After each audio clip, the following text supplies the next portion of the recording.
What's up, everyone? Today is Sunday. That means it is story time, and we are on the final chapters of A Taste of Your Own Magic, Book 2 in the Agents of A.S.E.T series.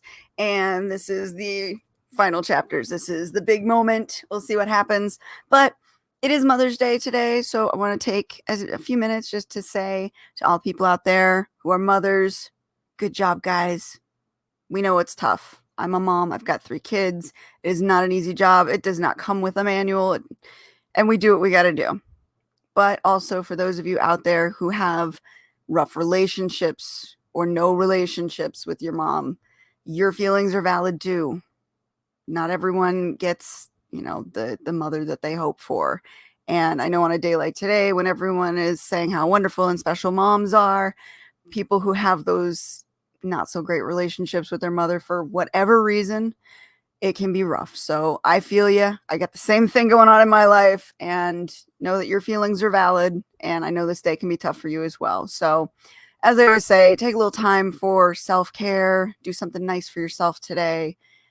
Just, let things pass. Don't stress about it. Do your best. Take everything day by day. Anyways, so enough of all the deep emotional stuff. Let's get on to killing things, right? Because that's what we're here for. What's going to happen with the big bad and Sage? All right, jumping right on in. We're on chapter 31. The lights looked normal in the window as she walked up to her apartment. The door was closed, and there was no sign of forced entry or sound of a struggle inside. All looked as it should. The only thing missing was the sound of Matt's voice. He wasn't the quiet type. Even being held against his will, he'd have something snarky to say. What did silence mean? A lump formed in her throat, and Sage struggled to swallow it down as she reached the door. Please be alive. Please be alive. Please be alive, she chanted to herself, and turned the knob. Light from inside the kitchen welcomed her into the apartment as usual, but beyond that, only the soft glow of the TV kept the rest of the living space from cave-like darkness. Her favorite madman with a blue box sat frozen on a screen, paused, waiting for someone to bring it back to life. Sitting opposite the screen's glow, Matt mirrored the doctor, still as a statue. His body filled the usual space on the couch, but his posture was all wrong. Like a mannequin, he sat rigid, his eyes open but not seeing, his mouth gaping but no movement in his chest to indicate breath. Sage refused to entertain the thought that he might be dead. Frozen in time, she could handle, but nothing more.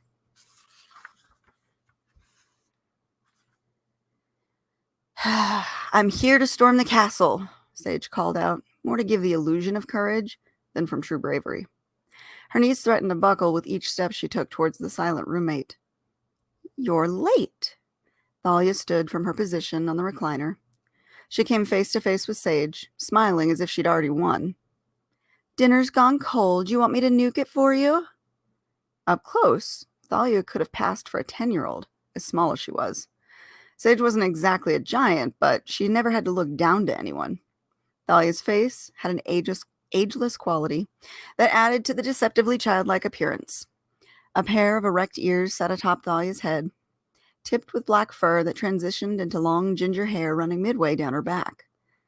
Not one, but 2 tails wagged behind Thalia's back, each swaying with their own rhythm.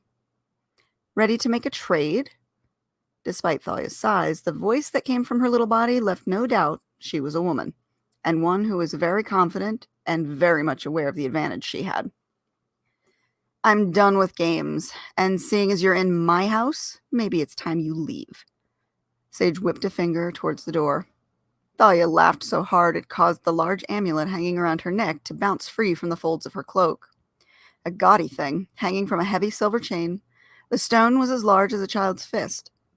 The deepest red she'd ever seen, and it reminded her of blood.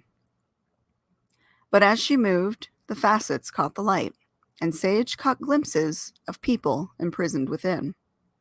Very much alive and struggling to get free of the prison, the prisoners beat their fists against the impenetrable crystal. They opened their mouths screaming and shouting, but Sage heard nothing. Thalia's smile turned wicked. You think you're pretty cute, don't you? I'm at least a 5 as it is, but, add a touch of lipstick, and I'm a solid 7. Sage countered with her best impersonation of Zack's narcissism. She regretted leaving the guys back in the parking lot, but since they'd been bickering like children in a schoolyard, they hadn't left her much choice. Don't flatter yourself. Thalia's lips twisted into a scowl. She radiated a dangerous blend of power and self-confidence that went beyond hubris. Attitude like that came from a place of assurance. You might have all these boys wrapped around your finger, but that doesn't work for me. Funny, I hear that's the only way you've managed to accomplish this jewelry scheme of yours. Sage swallowed hard, trying to force her anxiety down. No good would come from allowing herself to be intimidated, even if Thalia had all but called check and mate. This little game that she'd orchestrated was still in play. Got a little boy toy wrapped around your finger too, don't you? Boys have their uses. Thalia held out her hand. Around her left thumb, she wore a thick ring made of black stone. Etched into the band were runes in gold, and Sage remembered seeing symbols like that before. Ava had similar markings on her arms. Luke, it's time to come out and play. He blinked into the room and took Thalia's hand, placing a chaste kiss on the ring. What is your wish, master? His face betrayed no emotion, nor did his eyes hold any sense of recognition as they landed on Sage. There are advantages to having sun men wrapped around your finger. Thalia's voice softened. She wrapped her arms around Luke. But you'll never fully realize them. You can have him. As I understand it, you've nearly spent the value of your soul to finish his work. Sage crossed her arms as she delivered the words. And when he's left you a dried-up husk, your precious boy toy will move on to something newer and prettier. If I were mortal, your pathetic taunt might bother me. Her tails wagged in unison, aggressively swaying from side to side. Sage had struck a chord. Thalia's snarky denial confirmed that. And now Sage knew the tune to play to throw the kitsune off her game. You sure about that? Any use of magic not belonging to oneself requires payment. She winked at Luke, hoping he'd wake from his zombie-like trance and acknowledge her. Thalia turned to her Djinn. Is this true? Answer me, now! I do not control the rules of magic, Luke answered mechanically. I am only bound to serve whomever holds my talisman. Thalia's tails began to swish furiously side to side again, like windshield wipers combating a torrential downpour. I command you speak only the truth to me. Luke's jaw tightened. He was in there somewhere, hiding behind the mask of indifference. Once you hold universal power, you are not bound by the laws of repayment. Thalia turned like a snotty teenager and faced Sage. You see? It's good to have the right man at your beck and call. He was playing his own game, and in her delusion, Thalia had failed to hear the key words in his truthful statement. There was still a chance Sage might beat her, but it wouldn't be pretty. Awesome for you, Sage snarked right back with the cocky kitsune. You want a cookie or something? Anger boiled up into Thalia's cheeks. I'm tired of playing. Oh, you mean losing? Sage teased. Thalia faced Luke again. Time to add her to our collection. Is that your wish? Luke asked quietly, but the look in his eyes screamed no. Yes, do it now, she demanded. Luke took hold of the amulet in one hand. His other waved over it with tight circles as he mumbled words that Sage couldn't hear. The jewel ignited as if lit by an internal flame. He lifted his free hand, and the glow came free of the stone and took form like a ghostly hand, mimicking every movement Luke's hand made. He extended his arm and reached for her, and the ethereal hand extended towards Sage. Innate neutrality, don't fail me now. Sage stood her ground, but as the fingers of light grazed her face, she realized they weren't any normal kind of magic. She could feel those ghostly fingers, as if real, as if Luke himself were trying to take hold of her. She reached under her shirt, took hold of the locket. With a small press of her thumb, the tree trunk opened and the seed of destruction fell into her hand. She grasped it tightly in her fist and threw a punch at the ethereal hand. The movement of the amulet's magic connected with Sage's fist and evaporated. What did you do? Thalia shrieked. This wasn't me, Master, Luke replied with uncertainty. The Terra has some kind of defense. Good game. Sage put as much authority into her voice as she could muster. If you're smart, little fox, you'll lose gracefully before things get much worse. Terras have no magic, Thalia snarked at Luke. Do something! Sage held up her wrist, bearing the mark of her people. You don't know as much as you think about Terra magic. You can't harm me. But continue on this path and you'll end up just like your Djinn friend here. There's eternal punishment for those who abuse magic. What are you waiting for, Djinn? Finish this! Thalia demanded. Luke's tattoos glowed as brightly as the amulet around Thalia's neck. Again, the magic hand reached for Sage. She stood ready, her own hand in a tight fist around the seed. The magic hand grew in size, fingers wrapping themselves around her whole body. She should have been gasping for air as it tried to crush her ribs. But, tight as it squeezed, Sage felt nothing but gentle pressure. Sage brought her clenched fist to her chest. The seed ignited within her palm. All the magic surrounding her fed its fire. Her own hand began to glow white-hot. Sage screamed as she struggled to keep hold of the seed. Luke pulled back. His magic hand retreated, but caught in the pull of the seed's destructive force, brought Sage along in its wake. Her feet dragged against the floor as she tried to hold her ground. The amulet glowed red-hot around Thalia's neck, like a homing beacon. The same intense fire burned within Sage's palm as the seed continued to absorb the magic, drawing her in. The hand around her flickered but didn't extinguish. It took everything that Sage had to keep hold of the seed as she cried out with pure agony, her skin melting, but she dare not open her palm to confirm the damage. Searing heat traveled straight to her bones, echoing all throughout her body. Thalia cackled with delight. Oh, she is strong. What an excellent choice for my collection. She rose up on her tiptoes and kissed Luke on the cheek. You're nearly free, my pet. Sage's only hope lay in the power of the seed's destruction, being stronger than the amulet. If she let go, it would all be over. Deep breaths, in and out. Sage counted the seconds as she filled her lungs with air and expelled it. The tethers of magic began to loosen. The pressure in her chest lightened with each cycle of her breath. Just a few more minutes. Hold on. Magic isn't without some limits. Luke's book had said that it could be exhausted. All she had to do was outlast it. Why do you need this magic anyway? Sage grunted with the effort it took to grind her feet and hold her position. Because life isn't fair and those without active power always pay the price, Thalia snarled. Seems like I'm the one paying the price now. I don't have active magic.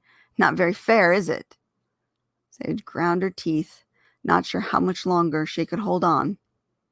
Your family wasn't hunted to extinction for their magic.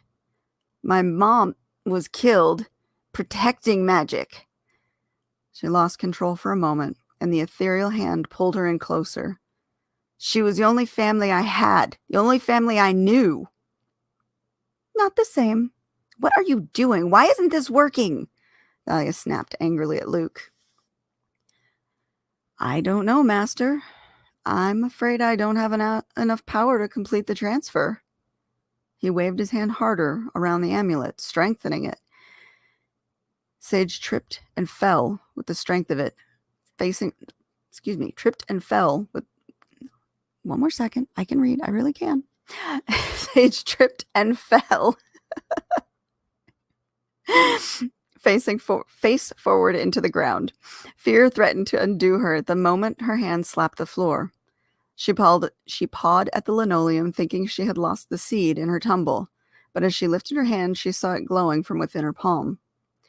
The burned seed had been more than magical. The seed had embedded itself now into her skin.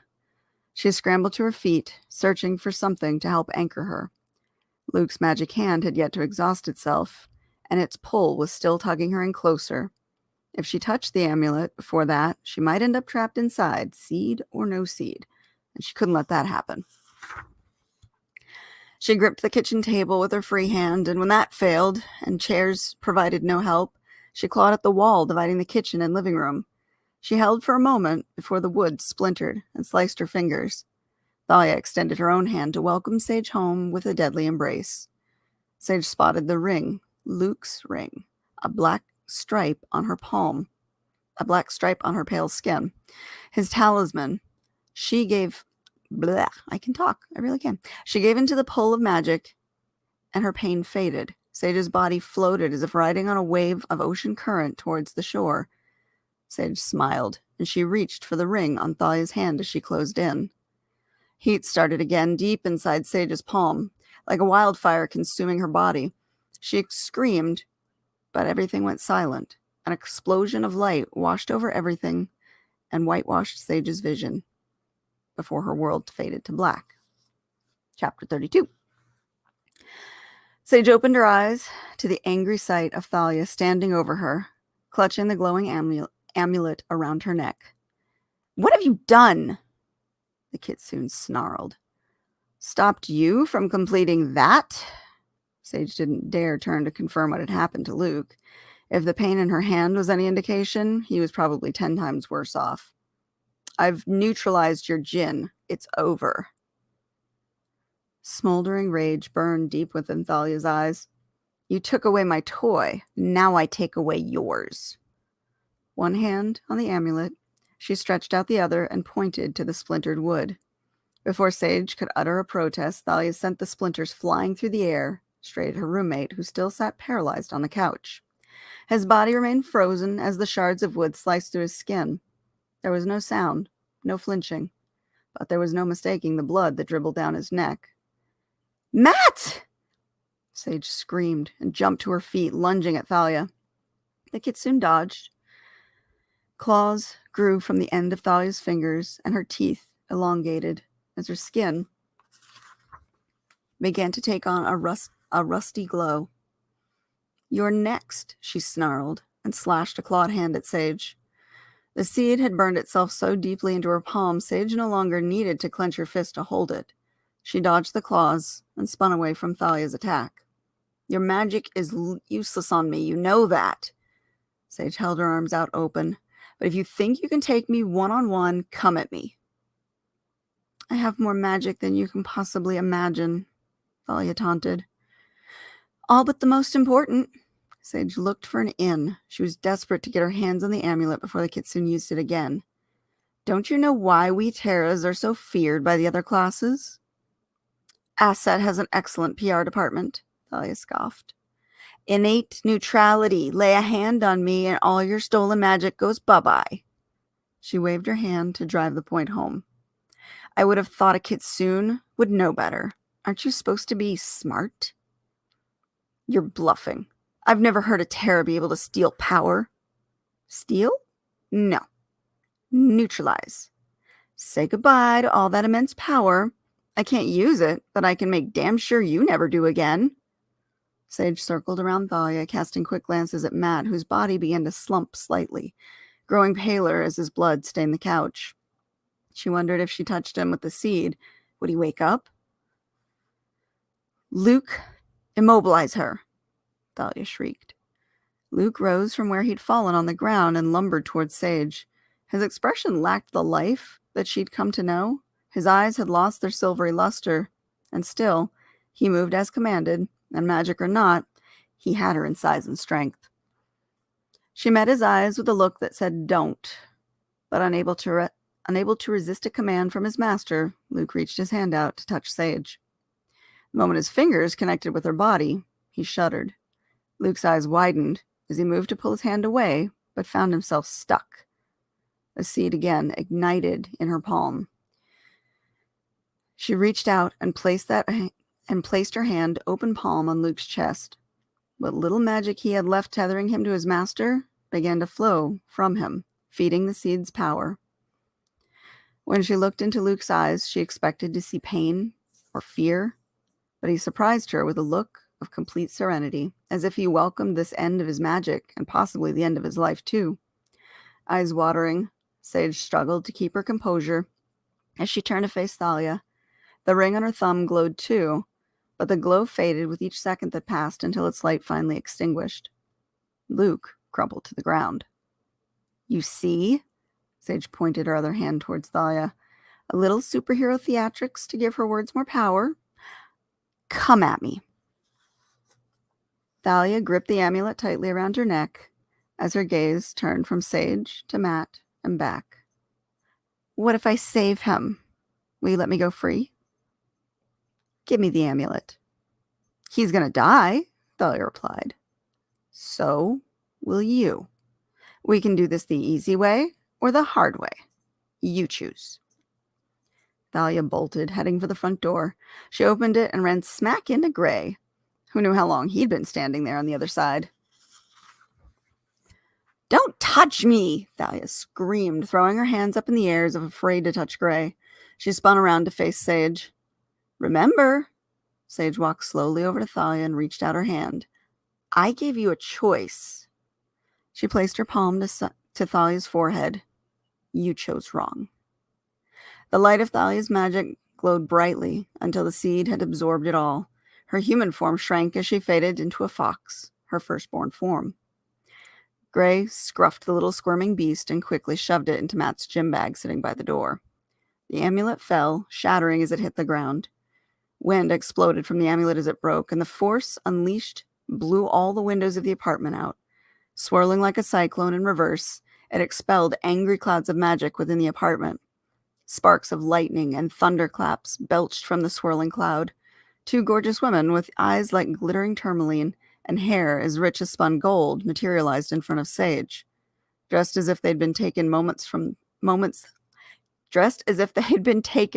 the moment their show had ended. Both still sported showgirl feathers and skin-tight leotards, the Gemini Twins. Before they could utter a word, Sage yelled, "Run! Get out! Go!" Zap! Another thunderous burst of light belched out of the shattered stone, and a tiny creature like a living doll appeared. The brownie. Sage made the mental tally. The tiny brownie woman seemed to understand what had happened, and the moment she had her freedom, she scurried towards the open front door of Sage's apartment. One final blast of energy released a shadowy, dark, and angry thing. Sage ducked as Sylvia belted out a cry to match the fury of the storm that had brought her there. She met Sage's eyes the moment her shadow materialized into physical form. No words needed to be said, not that Sage expected thanks from the Shadowrunner. "Leave now," Sage shouted the order. "The danger hasn't passed yet." Based on the sneer that Sylvia gave her, she didn't take well to being ordered around, but she still left all the same. The windstorm died as suddenly as it came, and all that remained of the amulet were shards of black glass. Sage breathed a sigh of relief at that small victory. There was no chance of some other opportunist picking it up and trying to finish the work. Luke's book and the research inside would be safely locked away in A.S.E.T's vaults. Good timing, Sage finally acknowledged Gray. You boys certainly took your time finishing your dick measuring contest. You should know better than that, partner.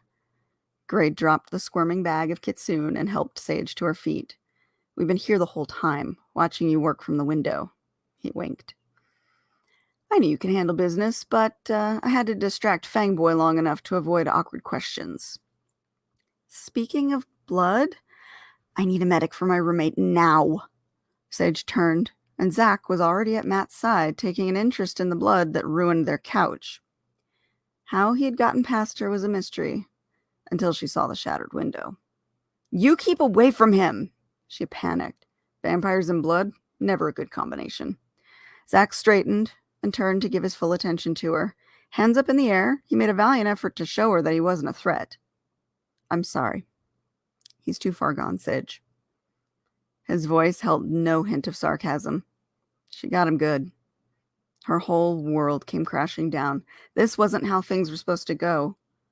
She had fought so hard. No, he can't die. Her legs threatened to give out as tears flooded her eyes. All that pain, everything she had endured fighting Luke and Thalia, couldn't hold a candle to the agony of her heart shredding to pieces. Matt's body flopped over on the couch, landing with a wet sploosh on the cushion. Wanting to rage and at the same time crumbling under the weight of her sadness, Sage found herself frozen in the moment. Her eyes locked on Matt's dying body and the blood soaking the couch. All the power in the world, but she had none to save him. Do something!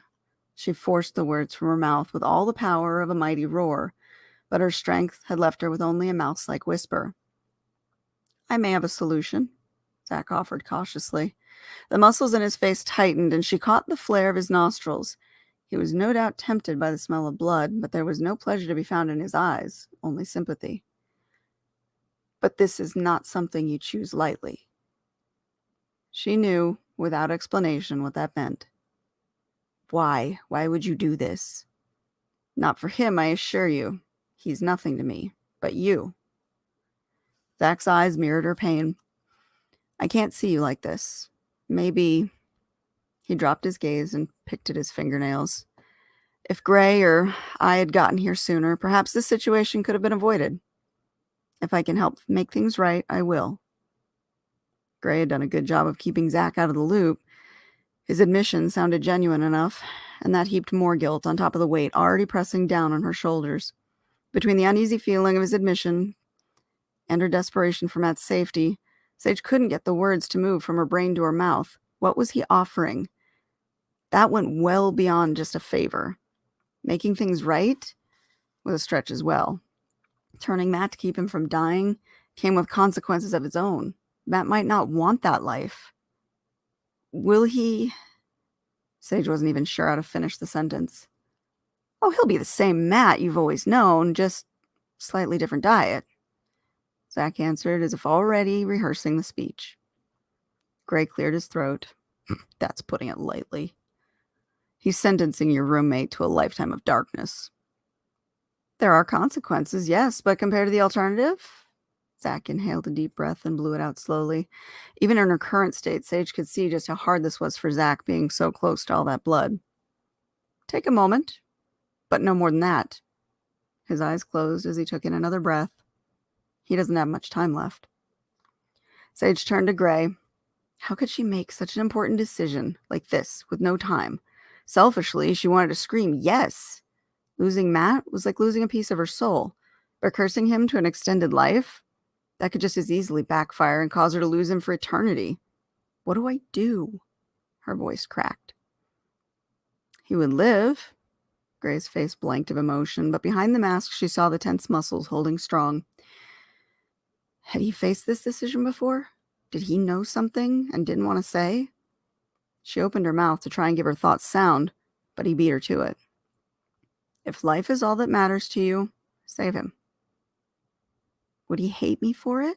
She asked, pleading for absolution even though she hadn't committed the crime yet. Would Josh? Oh God, what would he do? Would Josh kill me if I chose this? Decision time, please. We're nearing the deadline, Zack reminded them, his tone darkening with each word. For Matt, only time will tell if resentment will fester, Gray answered flatly. He'll need a babysitter in the beginning, through bloodlust, especially with the human boyfriend. I can't let him die, Sage sobbed. Gray pulled her in close. He surrounded her with all of his strength and warmth, a connection she desperately needed. Since you single-handedly saved the world tonight, I can't let you be the bad guy. I'll take the blame. Do it, Zack. She couldn't remember the last time someone had held her. The weight of all her emotions was crushing her, but as she crumbled, it was Gray who held her up. The sound of his steady heartbeat called her back from the depths of the despair. She clung to him, sobbing, Please forgive me. Hey, Gray lifted her face and met her eyes. We still have a job to do. I need you to focus, okay? Where she was a hot mess, he was the picture of strength and the rock that she desperately needed. Can you pull it together for a little longer? He held her face in his hands, keeping their eyes locked as he spoke, distracting Sage from the sounds of struggling behind her. That's being taken care of. I'm the bad guy here, okay? She sniffed and tried to nod. Mm-hmm.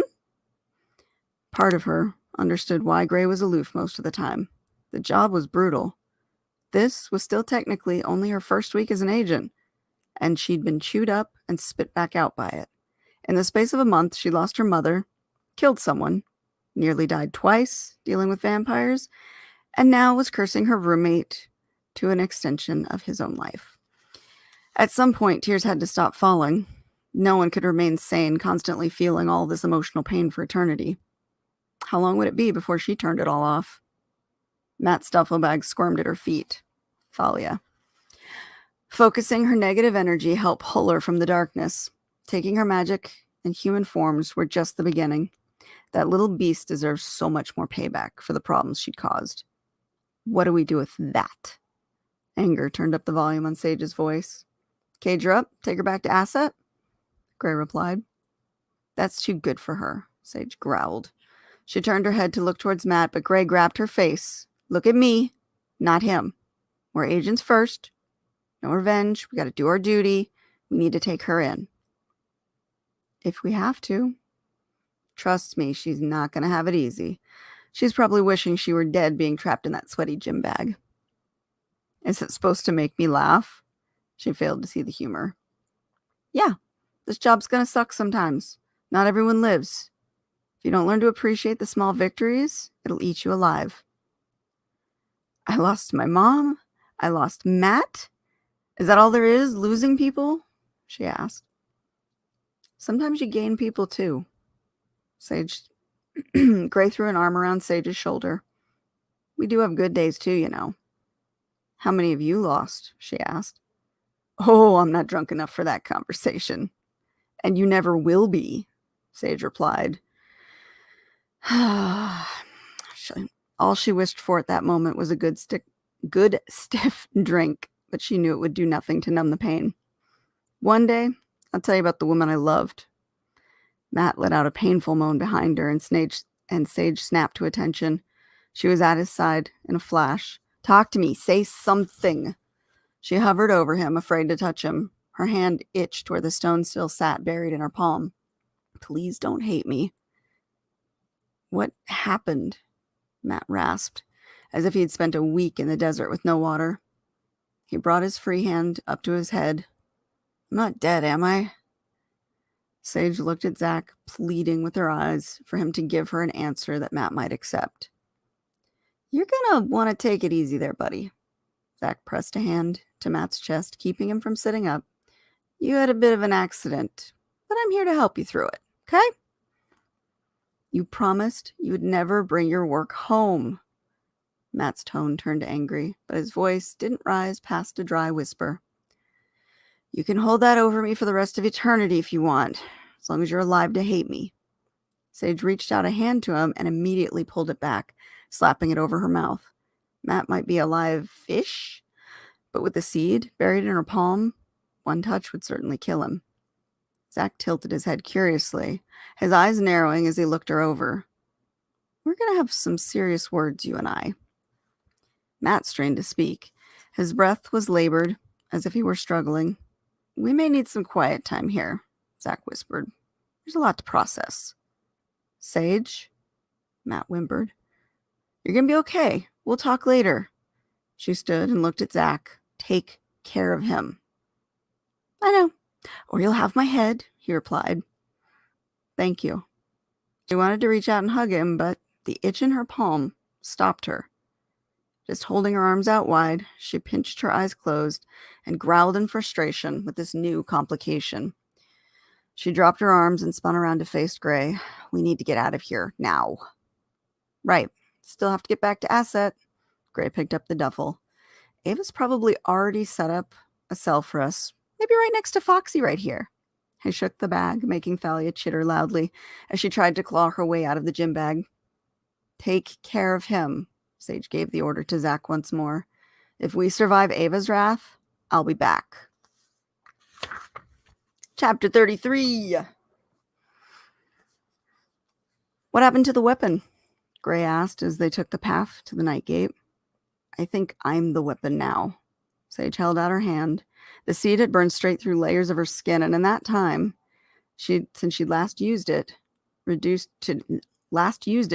Thalia to her original form, the skin had grown over the wounds. All that remained was a small discoloration where the seed sat just under the surface of her skin. Well, that's one way to hide it. Gray reached out, as if scared to touch her at first, and then took her hand in his. You're one of a kind. For more than just this. Was that a compliment? Don't let it go to your head. Are you kidding? I'm blasting this out to anyone who'll listen. I mean, I might even take out an ad. Have one of those skywriters draw it up in the heavens. Gray Maddox said something nice. I knew I'd regret that. He winked at her. But at least I got a smile out of you. I shouldn't be smiling. You saved the world and your roommate all in one night. What happens if I touch him? Sage held up her hand. I thought he had a boyfriend. Grace smirked, but the time for jokes had passed. I couldn't take his hand and comfort him. He was probably going through hell. But I'd probably kill him with a single hug. Grace seemed to consider her words.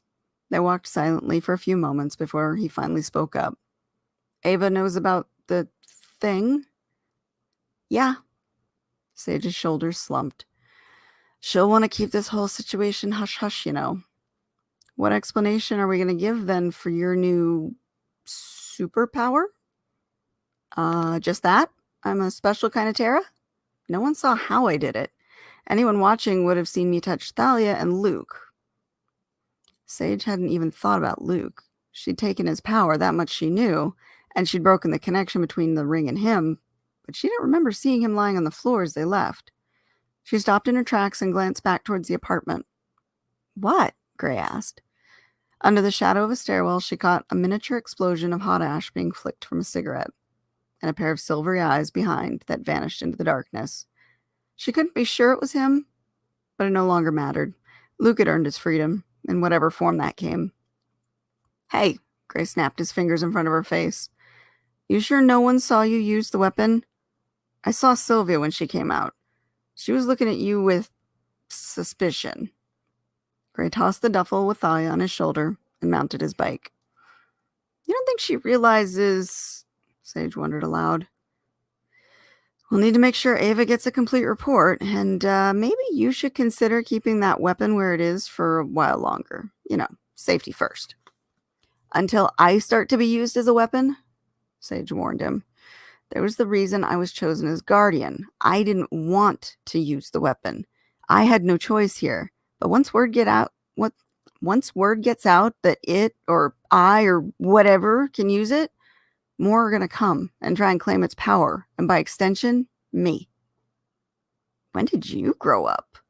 Gray asked with genuine shock in his voice. Back there, when I had to destroy the life of my best friend, all thanks to magic? She mounted the bike and held on tightly as Gray took off. Chapter 34, the final chapter. They rode silently back to A.S.S.E.T. All the while, Sage prayed to any gods that would listen that Matt might forgive her. Her boss's wrath had nothing on the disappointment in Matt's eyes. Sage walked humbly into Ava's office, and she stood while Gray gave his report. Words were said, but she couldn't remember what they were. It was only when Ava stood and called out her name that she finally woke from her stupor. Well, I can't condone your actions or your blatant flouting of my orders, Ava said. Her turquoise eyes seemed to look straight into Sage's soul. I'm happy to see both you and Mr. Maddox here have recovered the missing people and brought the criminal to justice. Just doing our jobs, Gray shrugged. The duffel bag fell from his shoulders to the ground, and Thalia whimpered inside. Take that one to a cell. I'm sure there's a zoo somewhere we can donate her to. Ava pointed a manicured nail towards the door. Will she ever return to her kitsune form? Sage asked. If her magic has been taken? No. She'll live out her days as that little creature there. And what of Luke? Sage asked. We didn't see him after all the commotion. Inconsequential. Ava waved the question away as if it were an annoying fly. He's either magic-less and living as a mortal, or he's taken his talisman and returned to the shadows. Djinn can only act on other people's wishes, so unless someone else gets a hold of this... She held up the old journal. We shouldn't have anything to concern ourselves with. I'll go ahead and make my report then, Sage said mechanically. One final thing. Ava glared. There is the matter of your necklace. Her eyes flitted to Gray for a second before returning to Sage. I'll deliver this one to her cell. Gray excused himself, with excellent timing, continuing the ruse of not knowing about the seed. Sage held out her hand to Ava. There was a small problem with the necklace. It appears to have dirtied up my hand. Quite dirty. Ava scrutinized the darkening spot on her palm. Still effective, though? You saw the effect it had when I touched Thalia. Sage sighed, knowing that she couldn't touch anyone magical if she now had become the universe's Hoover of magic. How are you with pain? Ava seemed more curious about the mechanics than interested in offering a solution to its removal. I've had enough of that for a while, Sage replied. It would be nice to remove the cause. Does anyone know how you managed to neutralize the kitsune? Sage shrugged. I've become a supatera, it would seem. Interesting. That we can work with. I'll need you to creatively word your report when you and Gray entered into the database. Understood. And you realize that since Mr. Maddox knows, he's now your permanent partner. Ava lifted an eyebrow as if she knew how close Sage had been to requesting a transfer. But after all they'd endured together, especially seeing how he'd come to her aid when Matt was being threatened, being his partner no longer seemed like a punishment. I wouldn't have anyone else, Sage smiled weakly. Good. And as for the dirty palms, gloves perhaps? Ava suggested. At least until we can find a solution to scrub them clean. Chainmail? Sage replied sarcastically. She'd cut the thing out herself if need be.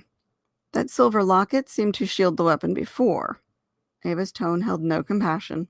I'm sure you'll find some type of silver to line your gloves. Improvise until we can find a solution.